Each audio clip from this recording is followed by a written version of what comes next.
What is up, everybody? We are back with another episode that is sponsored by Tokyo Treat, and we want to invite you guys to experience a little box of Japan in your own home.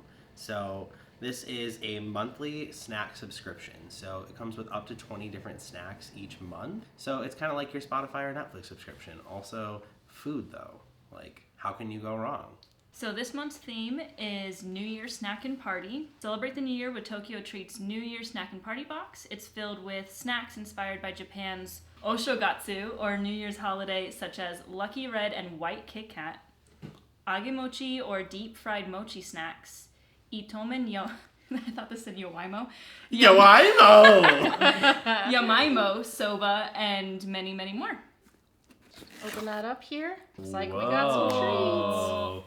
New Year Snack and Party 2024. So I've mentioned it before. I'm going to say it again.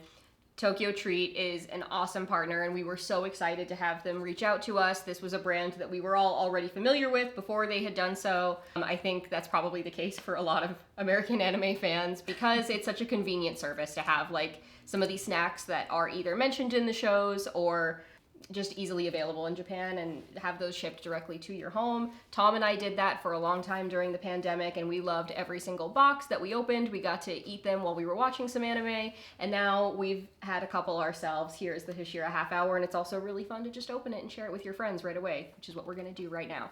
It is like a little treasure chest every month. Like, you open it and then you just see like entire things. But I always go for the Kit Kats first because I just love Japanese Kit Kats. They're so good. They're always so good. And it comes with the little pamphlet, the little brochure, which is always really helpful because you'll notice that many of these snacks are not printed with English names or nutrition facts. And so these two might have a little bit of better luck looking at that than I might. I still need to definitely brush up my Japanese. But for people like me, the brochure is great because it shares all of that information printed in English for you so that you can take a look and see like not only what the snacks are, but what the dietary restrictions, if any, might be. So if you're a vegetarian, you can check what might be in here. And that's pretty cool. Oh, and there's a nice letter here. Hey Tokyo Treat fam, Happy New Year from our crew to yours. Whether it's awaiting popular Lucky Bags, eating soba noodles or mochi, or jamming to the most popular live singing show, Japan has lots of special New Year's traditions. That's why we're super excited to bring you a taste of Japan during one of the biggest events of the year. We packed this box full of our fave snacks inspired by Japan's Oshogatsu, or New Year's holiday. So grab your best sparkly outfit and 2024 glasses because it's time for a New Year's snack and party. Woo! All right. Fun. If you're interested in getting your own little slice of Japan in a box, getting your own subscription, you can use the link in our bio that is going to be taking you right to the website where you can actually order your own subscription box, and then you can use code Hashira For $5 off your first box. Let's do it. Let's ring in 2024 with Tokyo Treat. Itadakimasu! Itadakimasu! Itadakimasu!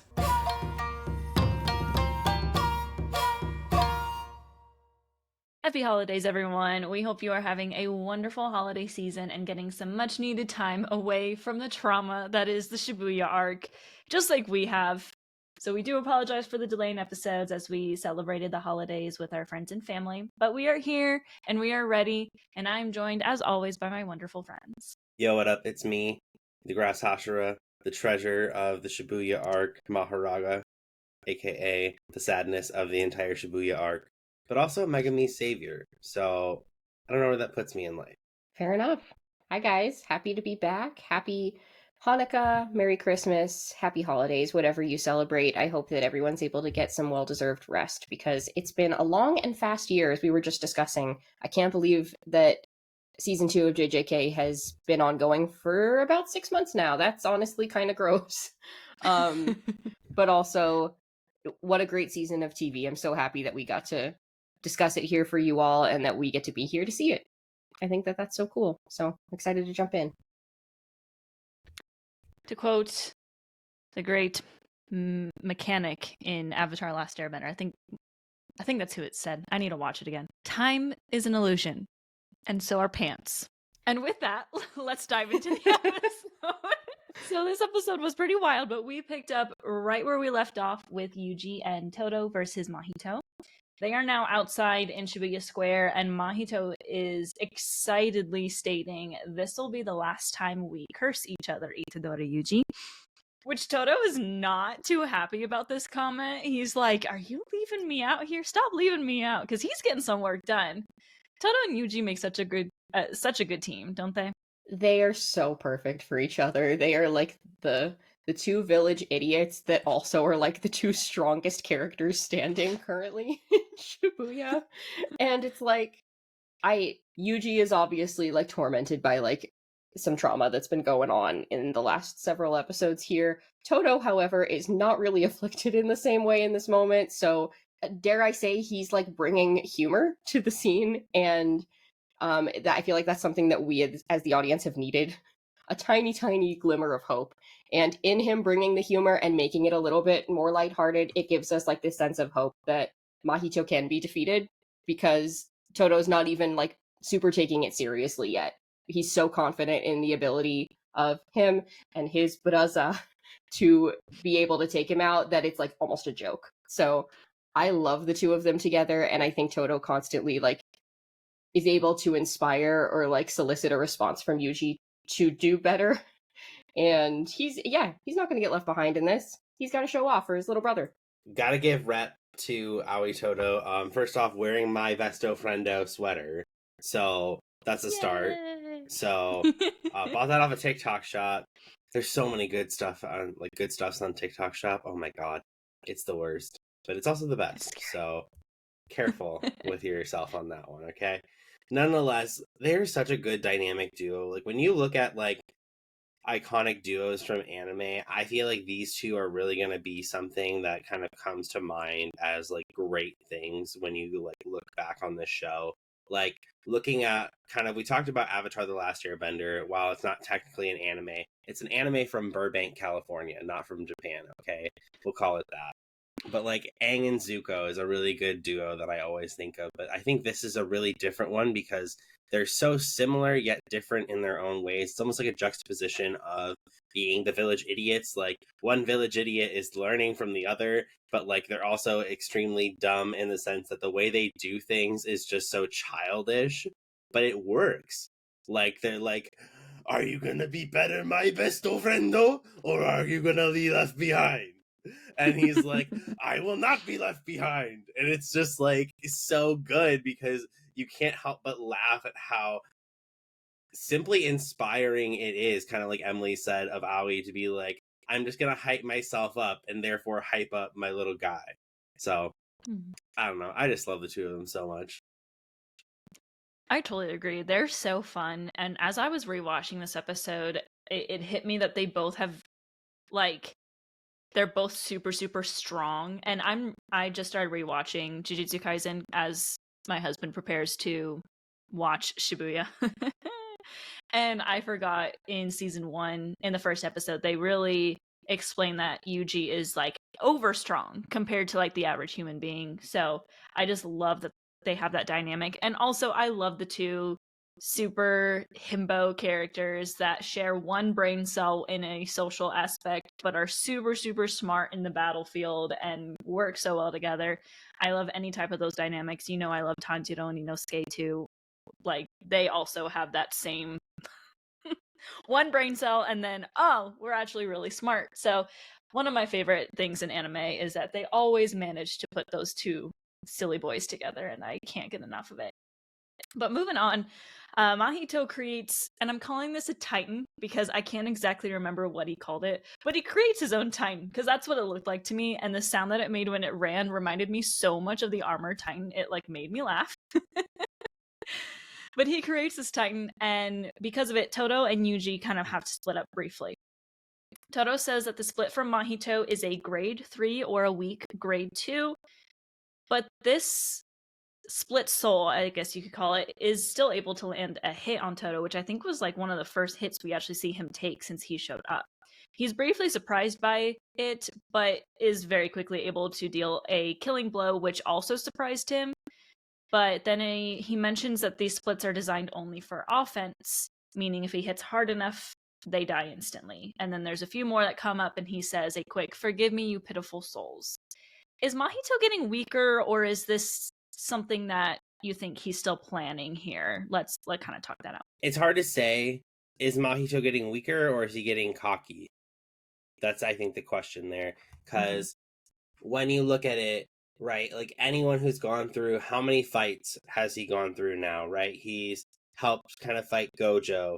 And again, this is all in the same night. So it's really difficult to kind of like think, is he really just getting tired at this point? Because there was Nanami, there was Nobara, there was Gojo, and there was the entire chase scene between Yuji and Nobara.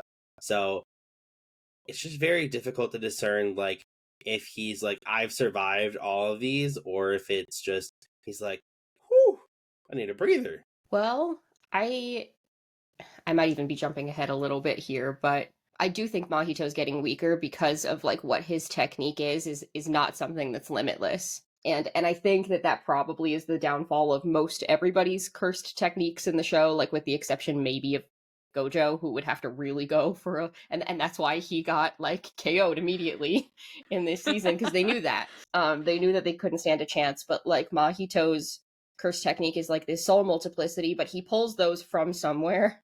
Like all these like cursed beings, he either has to change them, and presently there's like no human beings around to currently change, or he's like able to unleash something from like within, and he's used a lot of that already. I think he's running low on supply here.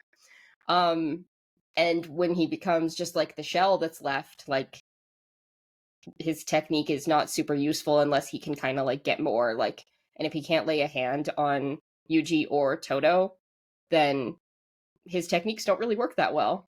It's kind of like just parrying. So I do think that he's running low on gas here, especially like after such a huge transformation and like display of his power. Like that might be a lot of what he has left. Yeah, I agree. I think it's maybe a little bit of both. I think that he's still very cocky just based off of the way he's talking. He seems almost like he's always acted very crazy and just wild, but he seems like he's going another level of craziness.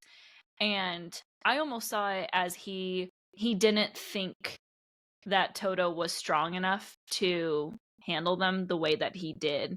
So he sent them what he thought was going to be difficult, and Todo just proved to be stronger than what he thought, because he just keeps kind of like, he obviously knows Todo is important and helping Yuji, and he's kind of an annoyance to Mahito, but I feel like he's still very much underestimating him this whole time, which could be his downfall in the future.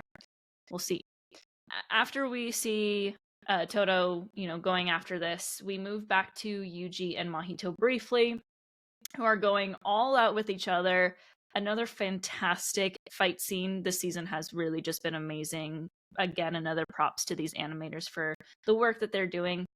But we quickly see Todo reappearing, surprising Mahito. He is surprised that Todo was able to beat his split souls, and honestly, almost it seems like backed into a little corner here for a moment. He mentions not being able to use his domain expansion due to the fact that he could touch Sukuna and die. Like, what happened in season 1 was pretty intense. However, because of what Gojo did earlier in Shibuya, which for us was 6 months ago, for Mahito was just like an hour ago, Mahito decides to go for it. 0.2 second expansion as his final play. Wow. Yeah, this isn't good. It's a huge gamble because we've seen Sukuna's temperament every time he's come out, and like even Sukuna's interaction with Jogo, like he's not interested in whatever game these like small fries in his mind are playing. He has no reason to be bothered with it. So honestly, like the odds are pretty high that like if he's gonna like dare to touch Sukuna, like he's going to be killed immediately. But he's like gambling on like the possibility that maybe he won't die somehow, or that even if he does, that expanding his domain even for the 0.2 seconds will be enough to take out Yuji and Todo, which will still get them closer to the goal that their ringleader has in mind, is, to crush humanity and get these like essentially warriors of humanity out of the way. So this isn't good. It's a gamble, and we don't know which way it's going to go. Ryoiki Tenkai. Jihen Donka. Good job. That's Mahito's. Arigatou gozaimasu. I'm still learning Japanese. I'm on day 80. Today will be day 85 of Duolingo. It's not Duolinga. What? as I always say. Nonetheless, I find the parallelism of this just to be so ironic that he's like, Gojo did this for 0.2 seconds, huh? Seems interesting. Let's try it out. Like, that was just so, I don't know how to describe it, but it felt like, wow, he's really smart, but it also felt like really bad because obviously he's the bad guy. And again, as the Mahito lover on the show, like, I love his character design, love the way that, like, he's the embodiment of hate, but also I was like, ooh, forgot about that part. And he would, like, open his domain, and it was really genius, to be honest. I think that really that was kind of his only way to move forward because, you know, like, as we've kind of talked about, like, domain expansion is really the, like, end all be all in Jujutsu sorcery or sorcery fights. So I think it's just an interesting way that he really just kind of grew in his own right. Like, we don't ever talk about how villains grow in fights or how they can adapt as well as our heroes do. And I think that this was a really interesting way to demonstrate, like, just as much as, like, the good side of the coin will grow in a fight, just as much the villains will as well. It's funny you bring up, like, we focus on heroes being able to grow during a fight, but we forget about villains. And I keep seeing this joke go around on social media about Jujutsu Kaisen, where people are like, Jujutsu Kaisen forgot about plot armor. Because so many shows have that for their main characters, right? And Jujutsu Kaisen is just like killing off main characters left and right. And people are like, no, they didn't forget about plot armor. For some reason, they decided to give it to the villains. I was like, you know what? Honestly, kind of feel that currently. That might change. You never know. Information on what I'm gonna do next to come. But anyway, he does go for it. The boys act immediately, though. Todo activates a simple domain that he learned from Yuki Tsukumo, and Yuji acted even faster and just started running straight out to exercise him before he unleashed Idol Transfiguration. Unfortunately, though, Mahito still has a few tricks up his sleeve. He activated his domain faster than Yuji could run. So the way they explained it in the show was the activation of an innate domain is usually followed by the activation of a technique. But he merged the two steps into one because of his awakened state that followed Black Flash. So yeah, he is a little more crazy now than he has been in the past, and this kind of solidified that thought for me. He does briefly interact with Sukuna, where he mentions he will kill Yuji before Sukuna can switch with him. Why can't Mahito just die and leave? I don't want him here anymore. Yeah, I think it's really interesting to see the way that Mahito persists through this fight. It's really, I think it stays true to his character that, like, the embodiment of hate will always be there in some shape or form. And I think Mahito even saying at the very beginning of this that Yuji, this will be the last time we curse each other, he's going to make it count.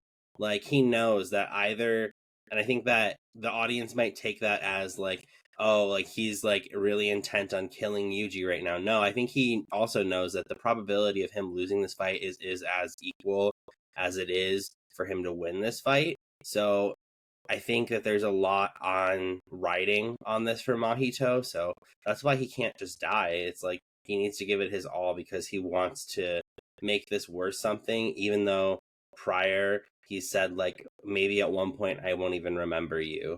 I think that's kind of a bluff. It's time for Mahito to go. I admit that, like, when I first saw and read this, I was surprised that Sukuna didn't immediately kill him and that there was even a chance for this like, I thought maybe it was gonna happen to him before he even realized what was going on. And to have, like, so much audacity to speak to Sukuna that way when, like, essentially that's, like, his king or what, his god almost. But I did think it was funny, especially, like, getting to see it animated now for the first time, how indifferent Sukuna seems to be. And because he could easily take him out, like, easily could wipe out Mahito, but he's like, Mahito's talking all big and he's like, I don't even need to, because this meat suit that I'm wearing, this kid Yuji, is strong enough to take you out, like, on his own. I don't even need to do anything. You're not even worth my time. You're so small. So, like, good luck with that. We'll see what actually ends up happening.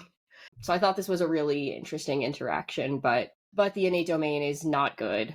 Even with Yuji trying to step up, I don't know. This I don't know how this is gonna go. Sukuna doesn't even say anything. Mahito's No. like taunting him. He's like, I'm safe, aren't I? You have a plan. You always do. You plan to switch out with him, but I'll kill him before you can do that. And Sukuna just is like, which I'm like, there's something going on inside his head too, I think. I don't know what's gonna happen here, but that whole scene was very interesting to me because I'm like, why is Sukuna not saying anything? He's just like, he doesn't like Mahito. He's just letting him do what he's doing. It was weird. It was weird. It's like he's like listening to a child throw a tantrum. Yeah, and he's just like choosing to not engage because I don't. Mahito, catch a bubble, catch a bubble. I know we're having a big feeling, but when we have big feelings, we can kind of whisper that one and let it go to the wind. Either that or I will Gentle chunk you parenting. into a million pieces.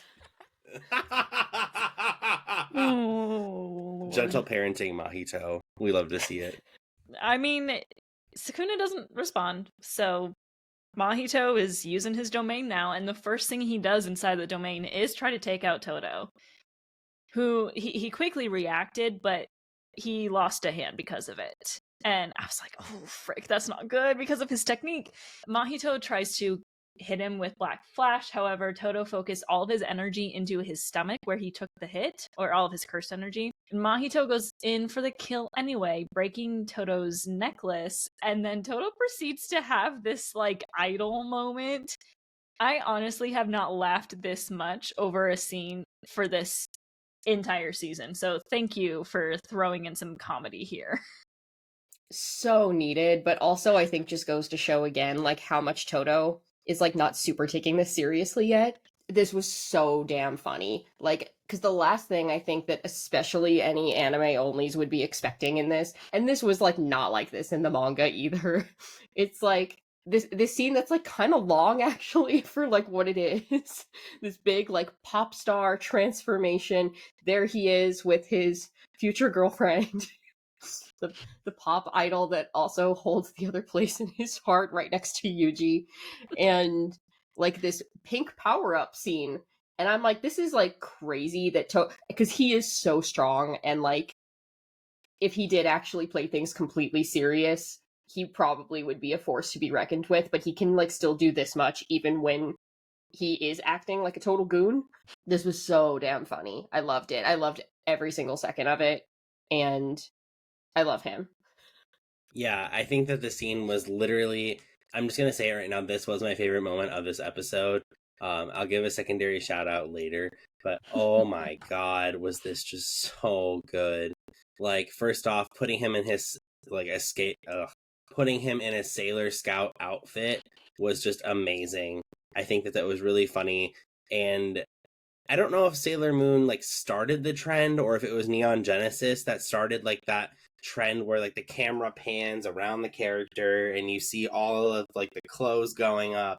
But, like, this was just everything I wanted and more. Because this season has been so much back-to-back. Like, it's just such a needed piece of humor. I even saw some comments towards the animator on this one that people didn't like this scene. If you didn't like it, why? What was there not to like? Like, this scene was just pure camp in every single moment, and it's what this show needed. Like, I get it, it's the dark trio, you have but also, like, you can't just have constant darkness, even if you are a part of the dark trio. Like, there has to be balance in every show. And I think this really brought some of that balance back. And I think it's like a palate cleanser almost for the entire season. It's like, okay, we've been going at this really hard.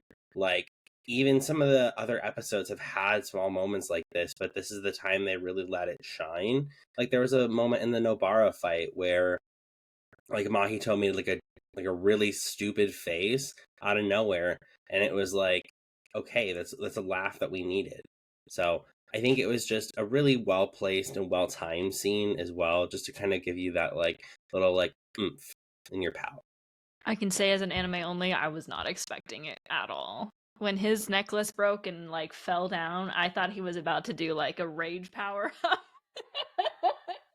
Not an idle moment power up.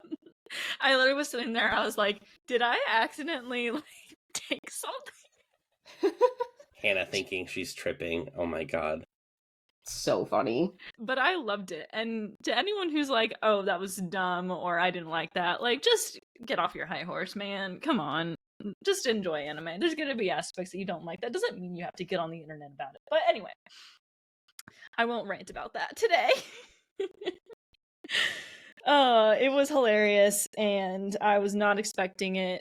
I like how they had to specify this whole thing was Todo's imagination, but I think the hits that he landed were not, so, there's at least that. But jokes aside, he was able to get in some crazy hits, and he sacrifices his other hand to activate his technique against Mahito when Mahito went in for the kill by hitting his hand with his other hand, and it ended up all kind of burnt or whatever that looked like. This stuns Mahito enough that Yuji, who was switched when Todo activated it, is able to land another Black Flash. I can't keep track of who's doing Black Flash now. Against him. Yes! Woo! Now Todo is out now. But wow! Again, the teamwork. That had me tearing up this time after the moment of confusion.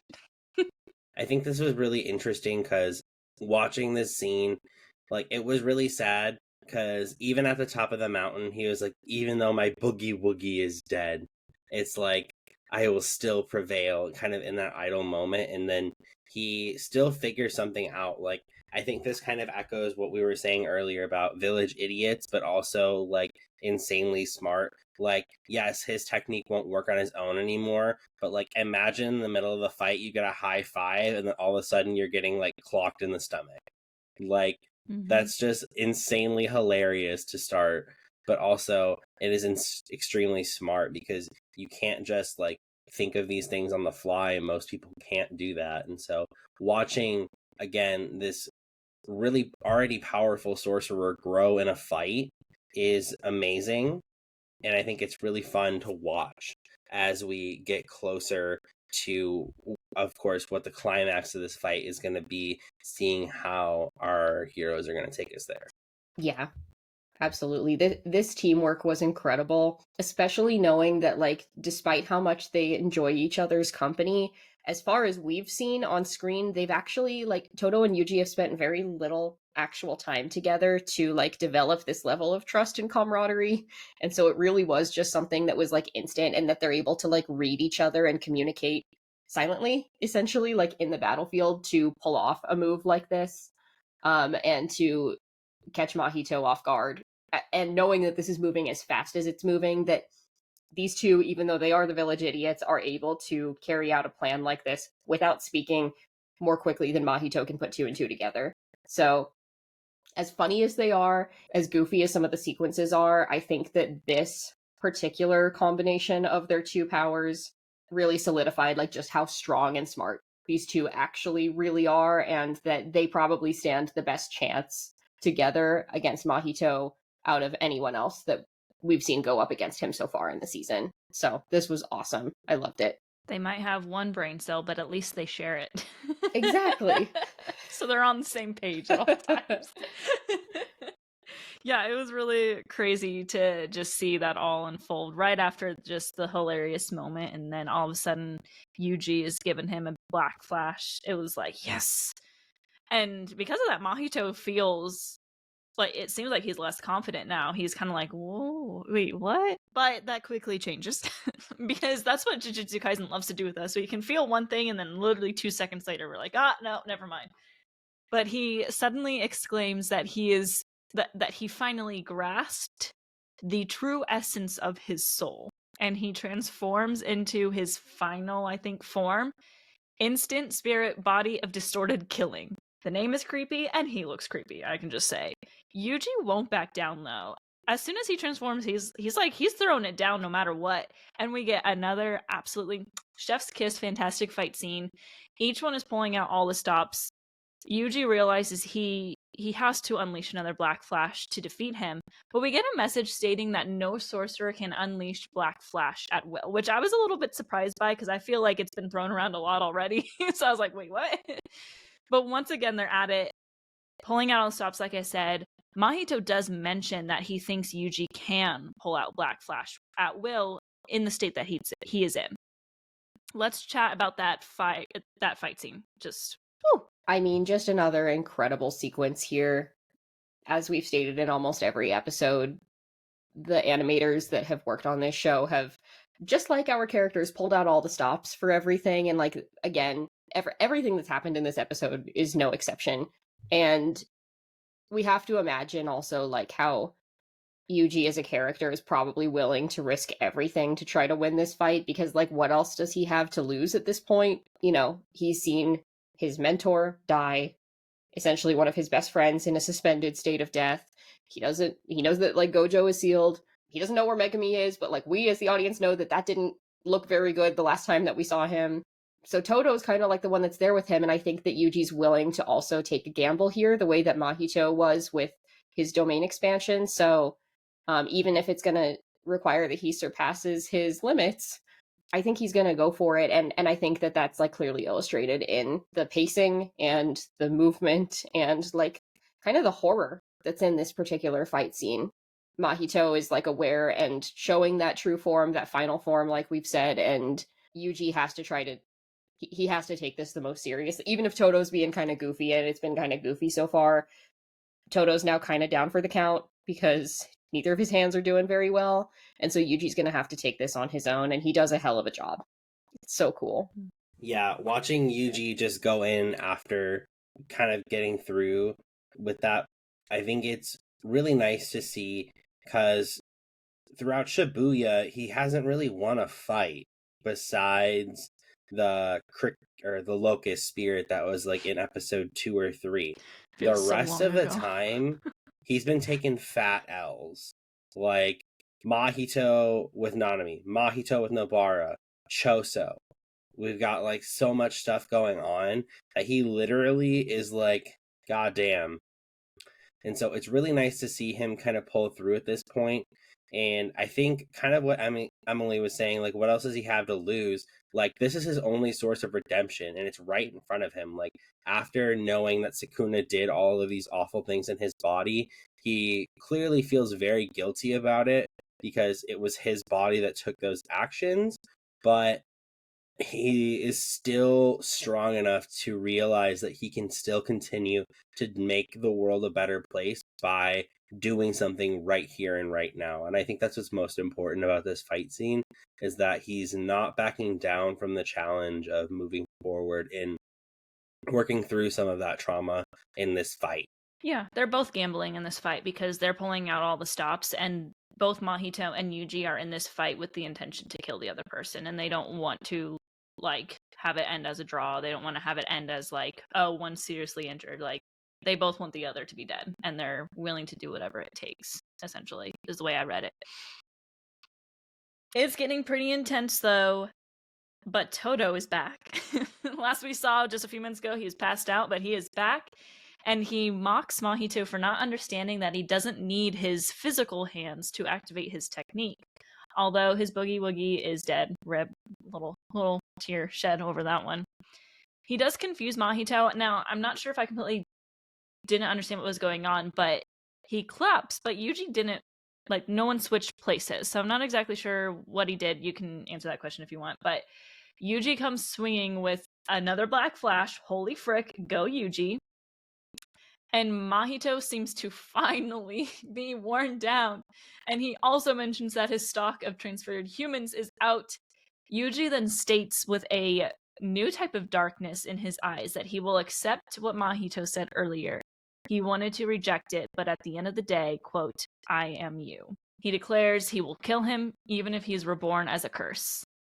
Chills, anybody? Yeah, this was just so good. Watching Yuji finally kind of accept what Mahito said, and not that, like, they're the same in the sense of, like, they are the same, like, in value wise, but they're the same in practice of, like, they are going to do whatever it takes to get to their endpoint goal, and their endpoint goal is only justified by the means of what they've gone through at this point.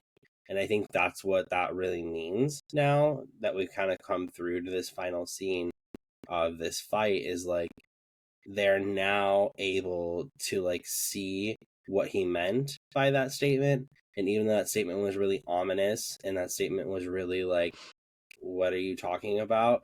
It was more so something that was like really honestly true about Yuji and his character. So to answer your question, they straight up just like juked him out. Like Okay, that's what I thought. I was like, was that a fake out or did something happen? yeah, they just faked him out, which was really really smart, and again a gamble that like he believed them.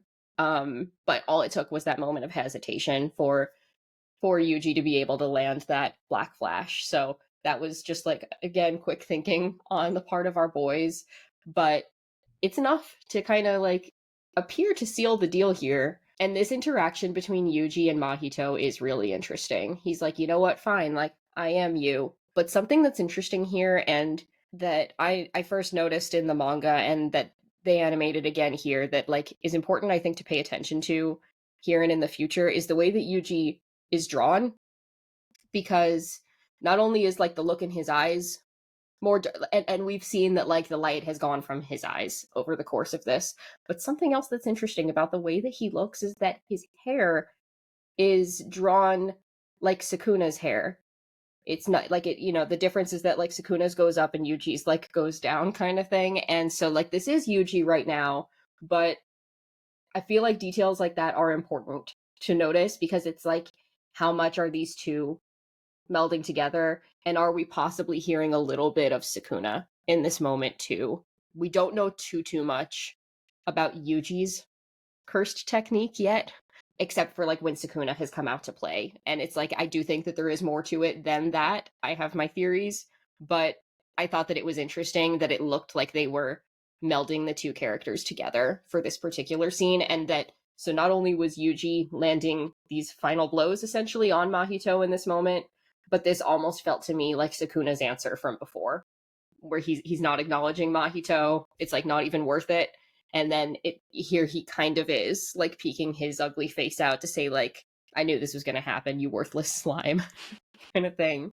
Or is Yuji kind of sharing a little bit of Sukuna's ideals from like having him inside of his body, as far as at least wiping out some of these useless curses? I don't know. It's hard to say, like, if the line is becoming a little bit more blurry, but I thought that that was a really interesting choice. I like that you called out the hair because I also noticed the like teeth showing on the side of his mouth looked to be in a place that was not like, oh, there's just a hole in his skin and we're seeing the side of his teeth. It looked like it could have been like one of Sukuna's mouths showing through. And I did like briefly think, I'm like, I wonder if this is like partially Sukuna talking, partially Yuji talking. I'm kind of interested to see if there will be more information about that moment later on. Again, I'll talk a little bit about my plans now that the show is winding down, but I want to talk about the scene that follows because this was a really interesting scene to me. It was fantastically done, and it shows this snowy landscape, which it's like they transported the characters into a snowy landscape where Mahito is running from Yuji, but Mahito is a hare and Yuji is a wolf. I have a lot of thoughts about how they decided to show this, but it was like a hunter chasing their prey. But I'll let you guys talk about it. Oh yeah, I mean, this was haunting in the manga and definitely again, and part of it is like definitely a hunter and prey. I don't even know if I'd super call it a chase myself though, because Mahito is the one that's like running and desperate and like crying, which was so nice to see after everything that's happened this season. And Yuji just like walks like really really slowly, and we know that this is like a conjured thing. So like whether it's a figment of the imagination, because it also cuts and we do see them like still in Shibuya, like exactly where they were, but like Mahito is still crawling away. So little theory for me, this is not confirmed nor denied in the manga yet as far as I know, but like we still don't know that much about Yuji's technique. And I think that it's possible that this could be his domain expansion. I think it's possible that he could make one that other people can't see. Maybe it looks something like this. We've seen like some variations. You know, we saw like a beach that Dagon was able to conjure. And so I think that it's interesting that it could be like this snowy, wintry landscape where Yuji is like this predator inside of it. I don't know. That is not confirmed nor denied. That is strictly my theory, but it makes me wonder, like, about like his true technique and what a domain expansion could look like, and I wonder if this is our first glance at it, because it's scary. Because it's so still and peaceful, but there's like a lot of unease in the stillness of this scene. Yeah, I thought the scene was really great. I thought it really portrayed kind of the overarching, like, I feel like climax line, or what is that? The plot line here. Because the entire time of Shibuya, they've been chasing after each other. And so the chase has finally come to a close, in which the prey is really being honed in on by their hunter. And I think this is just an amazing way to show, like, that this scene is closing out, and that, like, who was really the hunter and who was really the prey the entire time. And it's true that ever since that very first, like, encounter in Junpei, like, he has been wanting to get after Mahito, and he's right here. And so now, like, he has, like, accepted kind of the reality that he's going to do whatever it takes to take him down. So I think that's exactly what was needed in this moment, is like this really calm, beautiful, yet disturbing almost scene where you knew he was so angry. It was a silent anger at that point. And that's what's the most scary about this. I don't know if I necessarily concur in the sense that it's his domain expansion. Maybe it was just more so of a comparison and just like a beautiful scene. I don't have many thoughts on Yuji's curse technique or his domain expansion yet. I try to theorize about things, but also I'm not really good at like making theories about anime. I'm really bad at like trying to make predictions and stuff like that. So I don't know, but I do like the idea of it being some sort of like customizable domain expansion, if you will, like hunter and prey, or like two like beasts fighting it out, if you will. If like, I don't know, like Megami and Yuji were to ever to fight, like I feel like they're more of like beasts in comparison to each other. So I think that's kind of an interesting thing to think about. I just liked watching how it's felt like Mahito's been the hunter this entire time, and that Yuji has just been the bleeding animal in front of him, and to see those roles reversed, but to have it be such a direct analogy to a hunter and prey, as Yuji just kind of stood there and looked at him while like Mahito scurried away. There was something so satisfying but also eerie about it, that like my eyes were just glued to the screen. Like I could not look away, which I can't do with anime anyway because I'm reading the subtitles, but there wasn't any speaking happening. So usually when there's no speaking, it's easier to kind of be like distracted by something else happening, in the room or whatever, but you're just like I was just like staring because it was so interesting to see where they were taking this. But I don't know if it's Yuji's domain expansion. I never even thought that could be it, but if that was, Emily, that's a pretty cool prediction that you got going on there. So I guess we'll find out later. But it looks like finally Yuji is going to kill Mahito.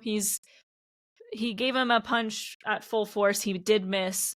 I'm sitting here kicking my feet. I'm smiling. I'm squealing. I'm like, this is what I've been waiting for this entire season. But like JJK does so well, it's not over. Pseudo Ghetto is here, and he is offering to save him. I have never screamed at the TV like I did when he showed up. What can I say besides, literally, I have a hot take, and I talked about this with Noah before. I think that this was extremely anticlimactic. And I think that I didn't like that Pseudo Ghetto showed up, to be honest. I thought that it would have been so much more fulfilling had Yuji been able to finish the job. However, I see, and we'll talk about this in our next episode, as to why it happened, and I get like that point of it, but also I just didn't like that it happened, because I felt like it would have been so much nicer to see like that arc come to a close. But I guess it is more realistic that sometimes you don't always get closure in life, and that's something that you have to take closure with on your own. Yeah, I'm gonna have to save most of my thoughts for the next episode, but another theory of mine is like, I mean, obviously this was super annoying. I would have loved to see Yuji just finish it off too, but so far it seems like Gege has been pretty intentional with things. There's not a lot of loops that like seem like they don't get brought back up if they aren't closed. And so that leads me to think that, like, we're not done with Mahito in this story yet. Or at least, like, yeah, we'll talk about it more in the next episode. I have thoughts, but we're definitely not done with him for this episode. So we're gonna have to see him next week, find out. I do agree, like, it pulled the rug out from underneath my feet for sure, and was very frustrating. I don't know if I'd call it anticlimactic, because I think JJK this season has very much established itself as it's gonna pull the rug out from under your feet multiple times, and when you just think you're gonna get satisfied, you're not. I do definitely agree, though. I wish Yuji had just been able to finish him in this moment, and we'll talk about more about it next week with the episode, but very interesting, very annoying. Any final thoughts before we move into our favorite moments? Well, I will go first. There were a lot of scenes in this episode that I genuinely enjoyed, which I'm happy to report after a string of episodes that I hated, where it genuinely was hard to find a favorite moment. I had to think on this one, so that's kind of nice. But I will say, I think the moment I felt was best was when Todo showed up at, like, in the final push against Mahito and kind of faked Mahito out, and then Yuji using the Black Flash after that. At his own will, again and again, I just got chills. I've said it before, I really like their teamwork. I enjoyed their teamwork in season 1. This is bringing back all of my love for that I had in the last season, so I'm really happy to see them working so well together and taking gambles, and I did get some chills when Todo was like, you think I just need my hands to do it? I completely agree. I think that Todo stole the show. And I think he does anytime he's on screen. So I love him, and I hope we get more time with him in the future. I think mine was a Todo moment as well, and it was when he activated the technique against Mahito's hand. That was a huge risk in and of itself. That could have very easily ended up in, like, another really tragic character death. Unfortunately, it did not this time around. He got messed up pretty good, but what quick thinking. And honestly, I didn't realize that it would work that way, that it, like, just needed 2 hands rather than, like, both needed to be his own, if that makes sense. I thought that was really interesting and something that I think I just hadn't seen until this episode. And, like, Mahito must have been so upset to have gotten used like that I just got such a kick out of it. But, like, anytime Todo is on screen is a good moment for me. I can make your hands clap. Perfect clapping, guys. The way we just all were like, yep, I'm on it. And you guys were all in rhythm too. I love that. Yeah, I think, honestly, thinking about, like, Todo's life with the clapping, like, I saw this TikTok that was like 3rd grade Todo clapping in class, and he's like clapping outside to the park and stuff, and I was like, this is so funny. He's just, like, trying to clap for someone at school, and he's just, like, switching around. He's like, what? It was so good. I loved it. I think that, honestly, the idol scene, like I said, had to be my favorite moment. I love when, like, they kind of go Sailor Moon style on something, and especially for Todo, right? Like, it's such just, like, a contrast between what we would expect from him, from, like, this big masculine man, to him doing, like, a Sailor Scout power-up. It's just really cool to watch, so I think that was definitely my favorite moment of the episode. All good moments. So glad we can finally be like, oh, I really liked this moment and that moment, rather than be like, there was nothing good about this episode, all I know is pain. Glad that we're a little bit out of that. But that being said, it is time for our Shibuya secret. Now, I have kind of left some little pebbles of information for y'all, but this is going to be regarding my future with Jujutsu Kaisen, since we're coming to the end of the season. The day that we're recording this is actually we're missing out on watching the final episode, because it just hit Crunchyroll like 30 minutes ago. But this one is a little fun. Since Christmas was a few days ago, I wanted to shout out my friends for my Christmas gift this year. As many of you may know, I am the only anime only for this show in this group specifically. Brian and Emily have been trying to get me to read this manga for literally the last 6 months since the season started, but I've been holding out so strong. I'm like, no, I'm not gonna do it. I'm not gonna fall into it. I have mentioned that I was waiting for a sign, quote, to pick it up. And the sign was really that every time I go manga shopping, which I go to Barnes & Noble pretty often, if the volume that I needed to pick up was there, I would buy it and I would start it. But that has yet to happen. Emily took fate into her own hands here, and she was just like, all right, Here's the volume you need. So she got me volume 16 and 17 for Christmas, which are I think the end of Shibuya is a little bit ways into volume 16. So not only can I pick up directly after, I can continue on a little bit. I do have Shonen Jump, so I don't know why I'm making this so complicated. But thank you, Emily. I will officially become a manga reader starting probably tomorrow, because once I watch the episode that aired today, I'm sure I'm gonna be I need to start this manga now. I'm excited to finally have some knowledge of the future of the story and ride along with everyone else who is, getting these weekly chapters. I've never read a manga that is coming out weekly. I've only read mangas that were finished by the time I read them. So we'll see what happens, but I'm excited. But that is all the time that we have for this week. Thank you so much for watching today's episode of the Hashira Half Hour. We hope that you enjoyed. As always, you can check us out on Spotify if that's where you're listening to us. Give us a download of the podcast. We're on Apple Podcasts as well. We are on all social media at Hashira Half Hour, except for Twitter. We're Hashira Half on there. And thank you again to the sponsor of today's video, Tokyo Treat. If you're interested in getting your own Tokyo Treat box, check out the link in the description below and use code Hashira for $5 off your first box. Till next week. Yo, aimo. Yo, aimo. Yo, I'm